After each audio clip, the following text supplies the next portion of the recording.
है वही सूरमा इस जग में जो अपनी राह बनाता है। कोई चलता है पद चिन्हों पर, कोई पद चिन्ह बनाता है। राष्ट्र कवि रामधारी सिंह दिनकर जी की एक कविता की ये कुछ पंक्तियाँ मेरे दिमाग में कल से काफ़ी उथल पुथल मचाए हुए हैं। सही ही तो कहा है महाकवि दिनकर जी ने।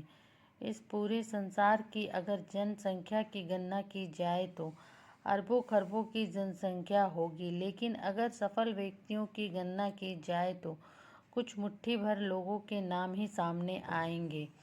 हम पैदा होते हैं, स्कूल जाते हैं, दूसरे व्यक्तियों द्वारा रचे इतिहास को चाव से पढ़ते हैं और गर्व महसूस करते हैं कि हमारी भारत भूमि पर कितने वीर और महापुरुषों ने जन्म लिया है। लेकिन क्या कभी आपने सोचा कि जब आने वाली पीढ़ी आएगी और इतिहास पढ़ेगी तो क्या आपका भी नाम उस इतिहास में होगा या नहीं?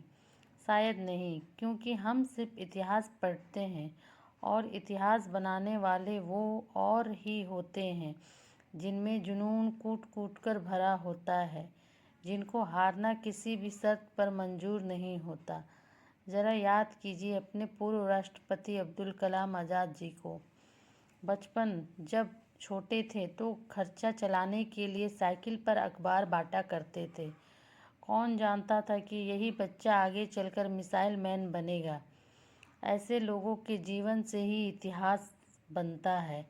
ज़रा याद कीजिए अरुणिमा सिन्हा को, जिसने एक हादसे में अपने दोनों पैरों की ताकत को गंवा दिया था, लेकिन उसके अंदर जुनून था कुछ कर गुजरने का। दोनों पैरों की ताकत गंवा देने के बावजूद अरुणिमा सिन्हा ने सर्वोच्च पर्वत शिखर माउंट एवरेस्ट पर विजय प्राप्त की। ऐसे लोगों से सीखिए कि इतिहास का हिस्सा कैसे बना जाता है। इतिहास पढ़ने वालों तो करोड़ों हैं मेरे दोस्त।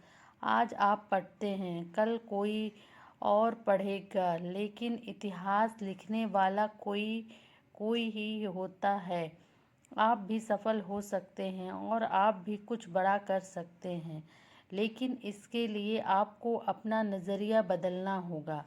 अपने अंदर कुछ बड़ा करने का जुनून पैदा करना होगा।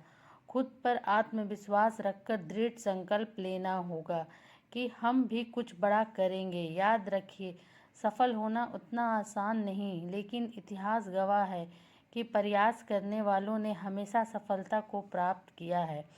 कोशिश करते रहिए दोस्तों, ताकि आपकी पहचान भीड़ में कहीं खो कर ना रह जाए। तो मैं स्वयं इस बात का दृढ़ संकल्प लेता हूँ और आप भी मेरे साथ दृढ़ संकल्प लीजिए कि हम भी कुछ ऐसा करेंगे कि हमारी आने वाली पीढ़ी हमारा नाम भी इतिहास में पढ़े। हम भीड़ का हिस्सा नहीं हैं, वो और हैं जो सिर्फ इतिहास पढ़ते हैं। हम तो इतिहास गढ़ने वालों में से हैं।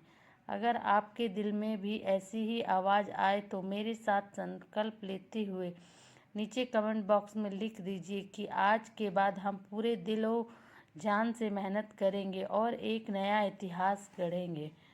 धन्यवाद। कहानी अच्छी लगी तो please like, share and subscribe ज़रूर करें।